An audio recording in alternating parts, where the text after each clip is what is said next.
Entonces vamos a seguir con nuestras clases de Foucault. En la vez pasada habíamos visto lo que Foucault llama la gran mutación del poder en Occidente, que era ver cómo surgió en Europa en algún momento un tipo de poder que Foucault va a llamar poder positivo o disciplinario, y que se distinguía del poder que existía en esa época, y que era el poder soberano, que era el poder jurídico negativo, ¿no? Que era el poder de la ley. Eso es lo que nosotros vimos la vez pasada. Y entonces intenté explicarles más o menos cómo Foucault da cuenta de la emergencia de un tipo de poder muy distinto, que tiene que ver con un poder que ya no se entiende desde el marco legal o jurídico, no es el poder de la ley que marca una prohibición, por eso era negativo, sino que es un poder que genera efectos sobre la realidad, ¿no? Y básicamente efectos sobre los cuerpos. Después Foucault va a identificar también, pero tal vez lo vemos más adelante, que además del poder que en parte les expliqué la vez pasada y voy a explicar hoy, que es el poder que cae sobre el cuerpo del individuo y que busca corregirlo, también hay un poder que recae sobre la propia vida de la especie, ¿no? Y que entonces no solo se van a producir efectos sobre los cuerpos individuales, en esa anatomopolítica que hablamos la vez pasada, sino que también se van a producir efectos sobre la vida de una especie. O lo que estamos viviendo hoy es un clarísimo ejemplo, ¿no? A nadie se le puede escapar que el control de un virus supone el control de una población, del aspecto biológico de una población, ¿no? Y qué hacemos con esa población en función de nuestras necesidades, ¿no? Claramente. Bien, entonces en la clase de hoy lo que vamos a hacer es ahondar un poco más en la emergencia de este poder disciplinario. Me voy a concentrar en el poder disciplinario.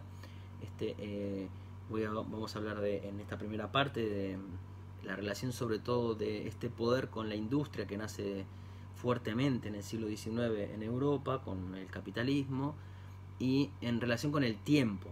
Va a haber una transformación muy importante en relación al tiempo. Y en una segunda parte voy a hablar de la escuela como una institución disciplinaria. Antes vamos a hablar del tiempo y la emergencia de estas de la industria, ¿no? Bien. Según Foucault, entre el siglo XVIII y el siglo XIX, en Europa nace lo que él va a llamar la red institucional de secuestro.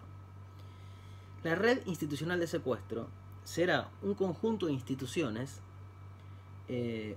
todas diseñadas arquitectónicamente según el mismo patrón, que va a ser el panóptico, algo vimos la vez pasada, en donde los cuerpos de todos los individuos, los cuerpos de todas las personas, estarán encerrados, ¿sí? Una red institucional de secuestro que se llama red porque cubre la totalidad del cuerpo social, porque es como una malla que se extiende en la totalidad del cuerpo social. Eso quiere decir que no queda ninguna vida humana, social, por fuera de esta red.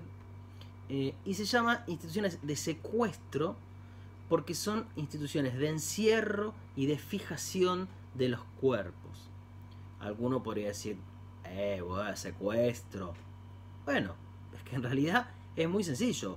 Yo les digo, ustedes creen que los presos van caminando solos a la cárcel y no sé, una persona dice, che, este verano ando medio zarpado, estoy de robo en robo, mejor me voy a meter en la cárcel para ver si me arreglan un poquito. No, a la gente la meten compulsivamente, ¿no?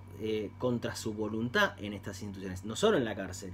A la gente la metían, y hoy no sé si esto es así, porque creo que algo les había dicho, hoy no vivimos exactamente una sociedad disciplinaria, pero no solo los metían en la cárcel, también en la escuela. Los niños tienen que ir obligatoriamente a la escuela, y el enfermo obligatoriamente va al hospital, y no se admitía que ninguna persona estuviera, no sé, sola en la calle, vagabundeando, holgazaneando, como se decía, ¿no? La policía pasaba y los levantaba, porque, a ver, ¿qué haces acá? Tenés que estar en la fábrica. Si no estás en la fábrica, bueno, ¿por qué no estás en la fábrica? ¿Estás enfermo? Tenés que estar en el hospital. Sos un delincuente, una persona del mal, tendrás que estar en la cárcel. En algún lugar hay que estar. La vida humana empieza a desarrollarse al interior de estas instituciones que son de encierro, ¿sí? De secuestro, pues son de encierro. Ahora, son instituciones de encierro y de fijación de los cuerpos, ¿no? Va a haber un gran peligro y un gran temor, tal vez lo vemos más adelante esto, en el siglo XVIII y XIX, que es el temor a los contagios, el temor a los movimientos, el temor a todo aquello que contamine, ¿sí? Piensen que estamos viviendo en el nacimiento de la sociedad disciplinaria, que coincide con la consolidación del capitalismo. Y esto en Europa, sobre todo, generó una gran transformación poblacional en las ciudades. Y gran parte de la población que vivía en el campo, por efectos de la consolidación del capitalismo, va a terminar yéndose a la ciudad. Entonces las ciudades se ven atestadas de personas, llenas de personas, ¿no? Piensen, por ejemplo, que en el siglo XIX una ciudad que podía tener, por ejemplo París, que podía tener 1 millón de habitantes, en 50, 60 años duplica la población y tienen casi 2 millones. Y lo mismo, creo que Viena tenía algo así como 370.000 habitantes y en 60 años pasa a tener 1 millón de habitantes, ¿no? Todas las ciudades europeas se ven desbordadas de personas que son campesinos expulsados del campo. Esto es importante para entender lo que va a plantear Foucault. Gente que está habituada a un tipo de trabajo, a un lugar de trabajo y a un tiempo de trabajo, y que ahora se ven obligados a ir a las ciudades a buscar un nuevo trabajo. Y ese nuevo trabajo no va a tener nada que ver con lo que hacían antes. Entonces la vida en las ciudades es una vida muy caótica, muy confusa. La sociedad disciplinaria lo que va a venir a hacer es a echar como un control, una fijación, una individualización, una especie de clarificación de esas ciudades, ¿no? Como de despejar el espacio público. Entonces todo el mundo tiene que estar metido en un lugar. Y eso que parecía millones de personas, piensen, no sé, en nuestro caso en Argentina, los conventillos de principio del siglo, fin del siglo XIX, lugares atestados de gente, de mucha gente en un mismo lugar, mucha gente dando vueltas por todos lados. Todo eso tiene que quedar bien distinguido, ¿no? Bien distinguido, como un ideal cartesiano muy importante acá. Tiene que estar todo bien claro y distinto, como despejado, ¿no? Entonces, estas personas en esta institución, estas en esta otra institución, y adentro de las instituciones habrá una fijación y una separación y una individualización de esos cuerpos. Muy bien. Entonces, esta red institucional de secuestro es la que va a capturar a toda la población. Como ya dije la vez pasada, lo que va a intentar hacer estas instituciones, lo que van a intentar hacer es normalizar los cuerpos, ¿sí? El poder disciplinario, que es un poder que recae sobre el cuerpo y sobre las partes más pequeñas del cuerpo, corrigiendo las partes más pequeñas, las desviaciones más pequeñas del cuerpo, es un poder que busca normalizar la conducta, encauzar la conducta, docilizar al cuerpo, ¿no? Rectificar, ¿no? Llevarlo como a la norma. Muy bien. Estas instituciones lo que buscan hacer en definitiva es producir un nuevo tipo de subjetividad. Una subjetividad, un tipo de vida, un tipo de ser, un tipo de comportamiento que tenían los hombres y las mujeres, los niños y las niñas, que obedecía al viejo orden feudal y que ahora en el capitalismo, centrado en una fábrica o en una industria, se necesita de otro tipo de subjetividad. Entonces, de alguna manera, las instituciones, el poder, lo que va a hacer es producir estas nuevas subjetividades desde el punto de vista del cuerpo, ¿no? Afines a la producción industrial. Bien.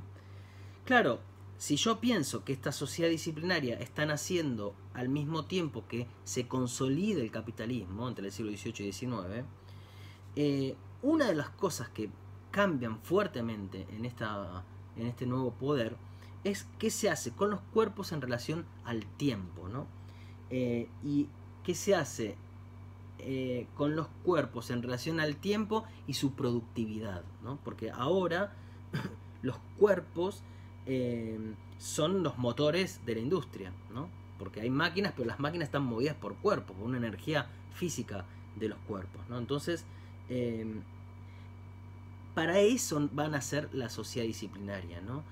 La sociedad disciplinaria lo que va a hacer es de alguna manera definir un espacio de vida, que es este interior de las instituciones disciplinarias, en el que se van a hacer visibles, los individuos, ¿no?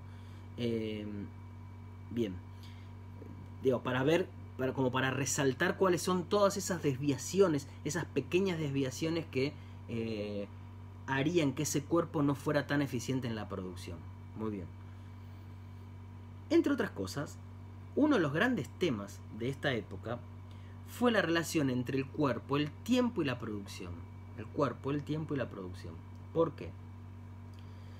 Y que había que corregir algo. Insisto con esto.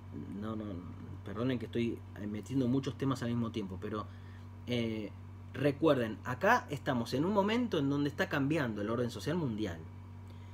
Y está cambiando de qué a qué. Está cambiando de un mundo principalmente feudal, por lo menos en Europa y en algunas regiones del mundo también, cuando no primitivo, en otras formas distintas, hacia un mundo capitalista. Un modo de vida, y esto es un modo de trabajo, porque vivir es trabajar, en un buen sentido. Antes del capitalismo, ¿en qué consiste la vida? En trabajar, no sé, si yo soy cazador, bueno, ir a cazar los animales, y si yo soy campesino, cultivar o cosechar. La vida es eso, es el trabajo, como en parte tenemos ahora también, ¿no? Pero un modo de vida supone un modo de trabajo, ¿no? Un modo de producir los bienes que necesitamos. Pasamos de un modo de vida a un modo de vida completamente distinto. Un modo de vida en el que, por ejemplo, antes del capitalismo, ¿cuántas horas se trabajaban por día? La actividad, ¿por cuánto tiempo la teníamos que realizar? Si yo soy campesino, si soy un cazador o si soy un zapatero, ¿cuántas horas trabajaba, por ejemplo? ¿Y qué hacía después? Antes del capitalismo, el tiempo de trabajo estaba definido por el quehacer. El tiempo de trabajo estaba definido por el quehacer. Es decir, el tiempo de trabajo estaba definido por la actividad. ¿Cuánto tiempo trabajo si soy un cazador? Bueno, que me lleve a cazar los animales que necesito entre hoy y mañana para comer.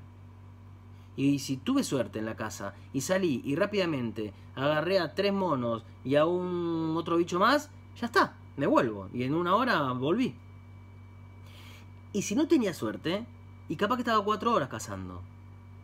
Y si soy un zapatero, ¿cuántas horas trabajo en mi taller? Y bueno, si tengo un par de zapatos, arreglé el par de zapatos y no trabajo más. Y después mi vida se dedica a otra cosa, que no es el trabajo productivo. Eso era antes. En el capitalismo esto cambia radicalmente, radicalmente.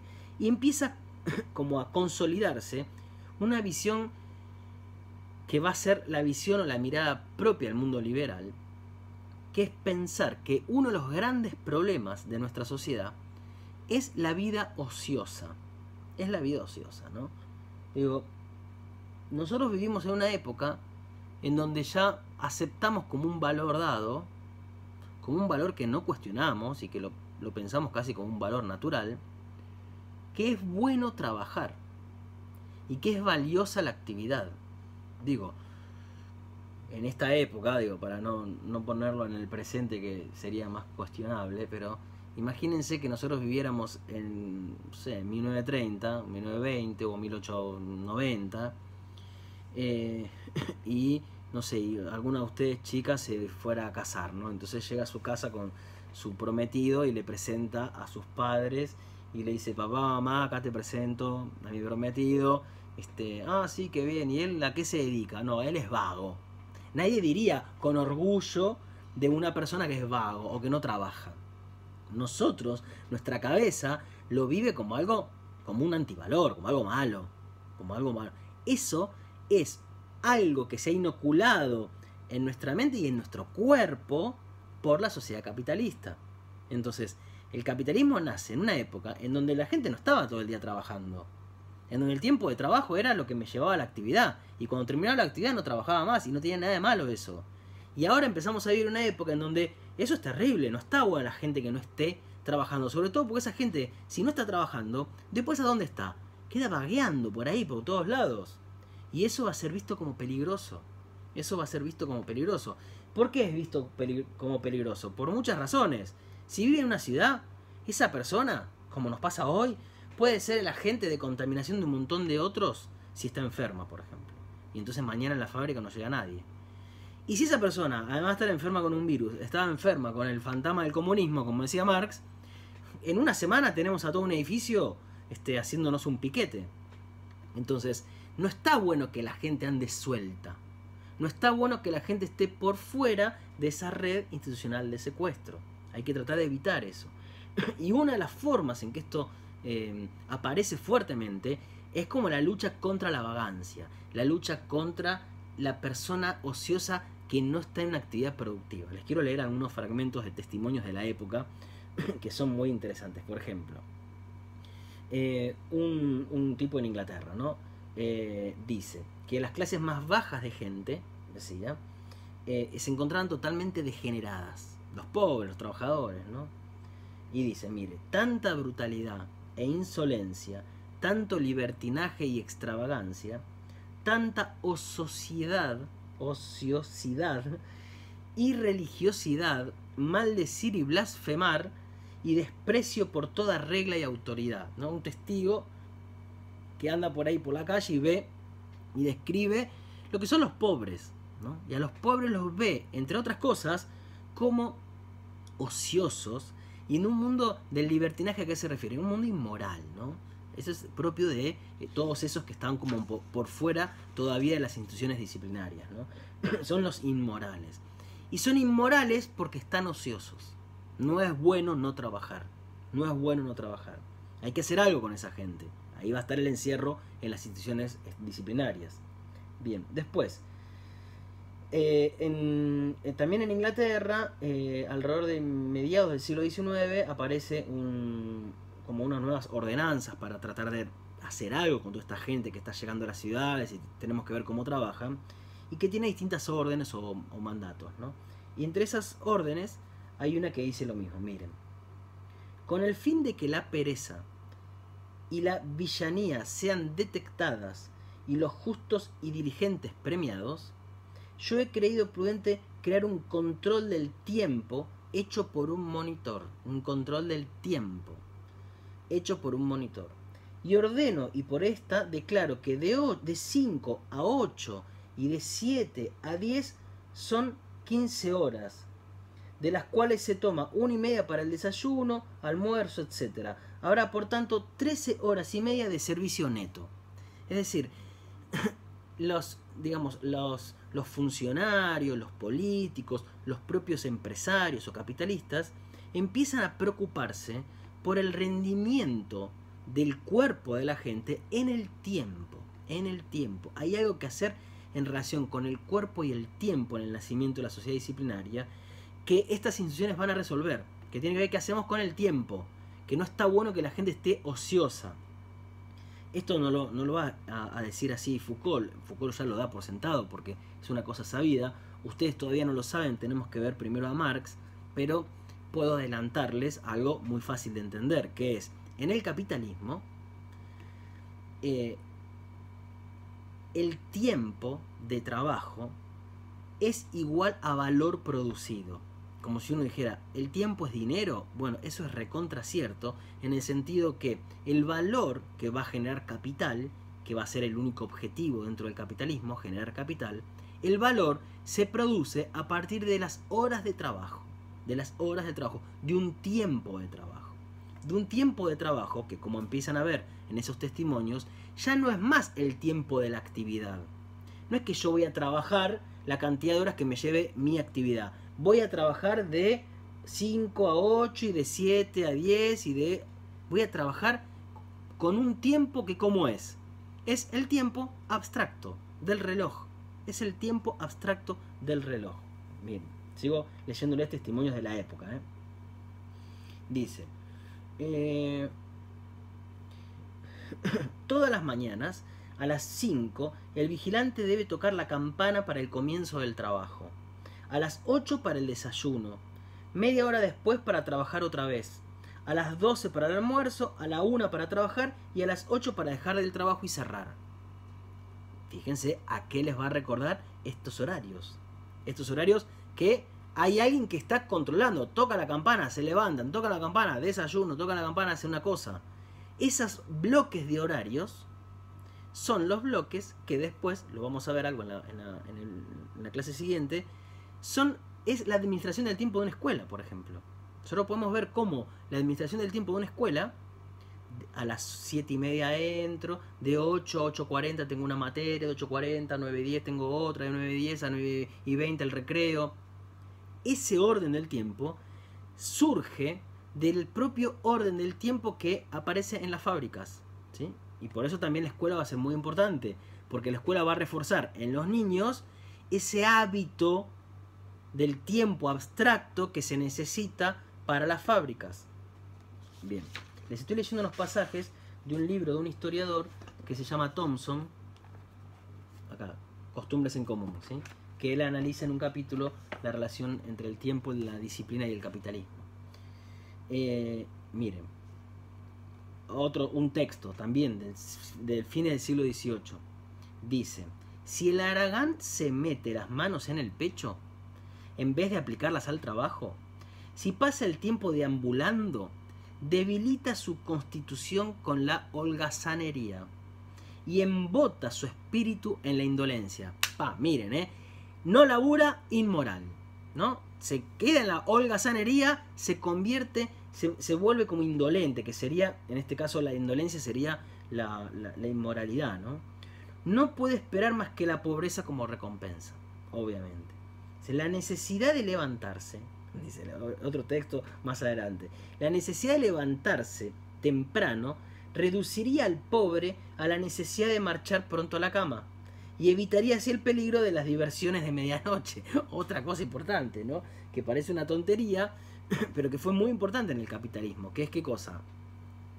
Si yo puedo obligar a que la gente se levante a las 5 de la mañana, porque tienen que entrar a la fábrica, a la noche, cuando se haga la noche, este obrero va a querer ir a descansar, va a querer ir a dormir, porque al otro día tiene que trabajar. Entonces, si en cambio a la noche se queda, como dice acá, el peligro de las diversiones de la noche, ¿qué sería el peligro de las diversiones de la noche? Bueno, que cada uno haga la noche con la persona que tenga al lado de su cama. Claro, se la pasa despierto, gasta una energía física en algo que después se la está quitando al trabajo. O bien porque el tipo ese llegue tarde, o porque después en el trabajo esté medio dormido, cansado y no trabaje con el mismo ritmo. No es una tontería esto. La relación, esto es una cosa que Foucault entendió muy bien, la relación del capitalismo y el control de la sexualidad es fundamental, fundamental. Miren, les cuento una anécdota. Supongo que todas deben conocer a Henry Ford, el inventor de la marca Ford de autos, ¿no? Y que fue unos grandísimos industriales de Estados Unidos, un modelo de industria, ¿no? La industria automotriz.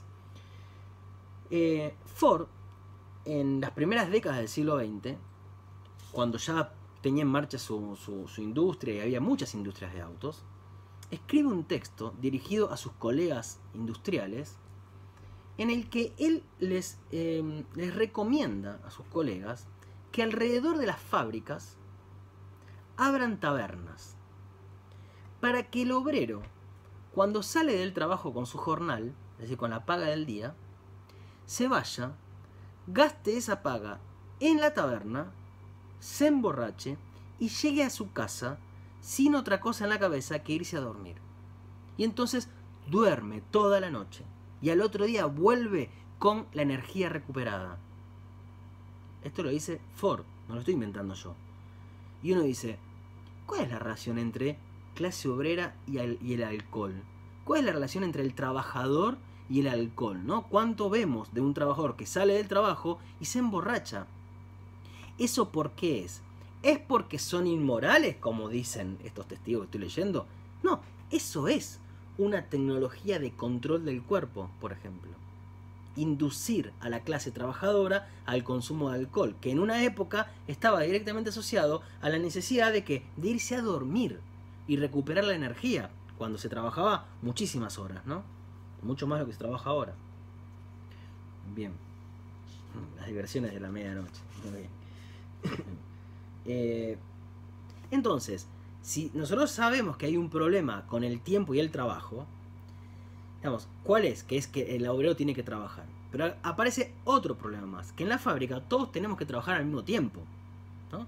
Porque, creo que les dije la vez pasada, en el campo yo puedo llegar a cualquier hora, o a cualquier hora más o menos, pero no es que tengo que entrar a las 8 puntual a cosechar, o a las 8 puntual a ordeñar la vaca. En el capitalismo sí, hay que entrar a las 8 puntual, porque una máquina arranca y tenemos que estar todos en un trabajo sincronizado. Entonces, además del problema de el cuerpo y la energía que tiene que estar volcada en la producción, había algo en los hábitos del cuerpo. Este cuerpo tiene que llegar a horario a la fábrica, no solo tiene que llegar descansado, que fue todo lo que estuve diciendo recién, tiene que llegar a horario. Digo, la puntualidad se vuelve fundamental en este caso. Y obviamente, esos trabajadores que vienen de ese mundo precapitalista no están acostumbrados a la puntualidad. Entonces, miren, en 1770, acá está, creo que les había dicho la vez pasada, esto se los había contado, un industrial que se llama William Temple defendía que se enviara a los niños pobres a los 4 años de edad a los talleres, ¿no?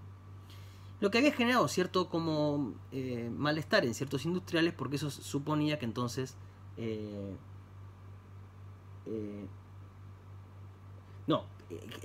quería mandarlos a los talleres, ¿no?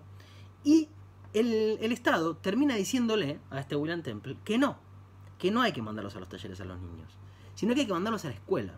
Y la justificación de por qué este tipo se va a beneficiar perdiendo esa mano de obra es la siguiente. Miren, cito textual, es considerablemente útil que estén de una forma u otra constantemente ocupados al menos 12 horas al día, los niños, ¿no?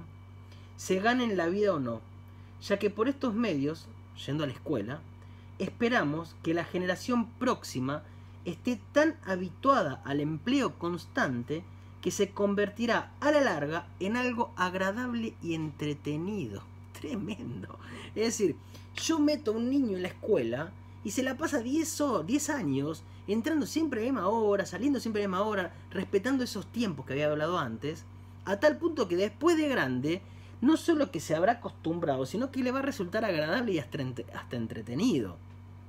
Entonces, fíjense cómo acá hay que una necesidad de producir un tipo de humano nuevo, un tipo de humano, un tipo de subjetividad que supone como otra instalación corporal, porque hay que hacer algo con el cuerpo. Es mi cuerpo que se tiene que levantar a la mañana, el que tiene que entrar a un horario, el que tiene que hacer una actividad en el mismo lugar tanto tiempo. Hay que habituar a un cuerpo a hacer todo esto.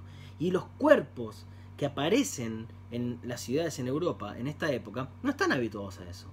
Entonces, la red institucional de secuestro viene ¿para qué? Para corregir a esos cuerpos, para producir esos nuevos hábitos, entre los cuales está, entre otros, y como muy importante, el cumplimiento de un tiempo. Habrá que distribuir el cuerpo en una especie de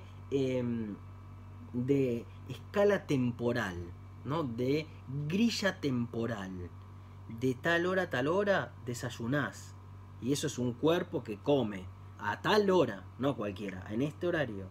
Y de tal hora a tal hora trabajás en esta máquina haciendo esta actividad. Y después cortás y después tenés de tal hora a tal hora. Y el cuerpo y cada parte del cuerpo y cada gesto del cuerpo, una parte es el estómago que está haciendo la digestión, otra es el brazo que mueve tal máquina, otra, cada parte del cuerpo está distribuido en un momento temporal distinto del día, hasta ese punto, que es lo que nosotros todavía podemos llegar a vivir en la escuela cuando la maestra nos decía: no, Guido, ya se terminó el recreo, guardá el chocolate, ya no es más momento de comer. Eso era en el recreo. Ignacio. Hay un ejemplo que trabaja Foucault en Vigilar y Castigar. Estaba tratando de buscar, yo tengo la cita, pero no me acuerdo en qué página, creo que es la 145, pero después lo confirmamos, donde cómo iba a ser en el siglo XIX, según un pedagogo, la organización del tiempo en la escuela. Lo leo, es breve, Guido. Sí, sí. Dice: Se propondrá en la Escuela de Enseñanza Mutua unos empleos del tiempo como sigue. 8:45, entrada del instructor. 8:52, llamada del instructor. 8:56, entrada de los niños y oración. 9 horas, entrada en los bancos. 9 horas 04, primera pizarra. 9 horas 08, fin del dictado. 9 horas 12 minutos, segunda pizarra. Bien. Bien, es eso, es ese nivel de detalle, ¿eh? Ese nivel de detalle, porque si no, por el contrario, lo que se empeora es la producción. Lo que se empeora es la producción. Entonces, esta red institucional de secuestro lo que hace es eso.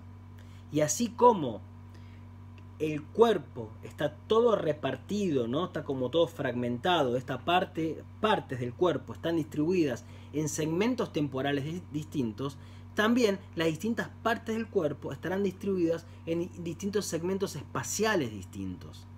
Este es el lugar del maestro, acá están los alumnos, cada alumno en un pupitre, en esta fila los alumnos que son buenos, en el fondo los que son malos. Hay algo en la distribución espacial que también es como una grilla que fija, que individualiza un pupitre, un puesto de trabajo, una celda, una habitación de hospital. Esas son las grillas espaciales. No solo el cuerpo está repartido en el tiempo de un día, sino que está en el espacio. Y cada gesto también, cada parte del cuerpo tiene que acomodarse de una determinada manera a ese espacio, ¿no? Porque no es lo mismo, por supuesto, si yo estoy manejando una máquina, si estoy en el colegio, y cómo tengo que agarrar la virome, y cómo tiene que estar el tintero, la pluma, y la posición, y después la distribución de esos cuerpos adentro del aula, ¿no? Yo tenía una profesora, por ejemplo, de inglés, que era terrible, que era un sargento malísima, que ella había distribuido a la clase entre los que estaban en el primer banco, así en la primera fila, los que sabían inglés, y todos los que estaban en el fondo, que eran todos, el 90%, no sabían inglés, y ella le daba clase a los que estaban acá adelante, y cada tanto preguntaba lo de atrás.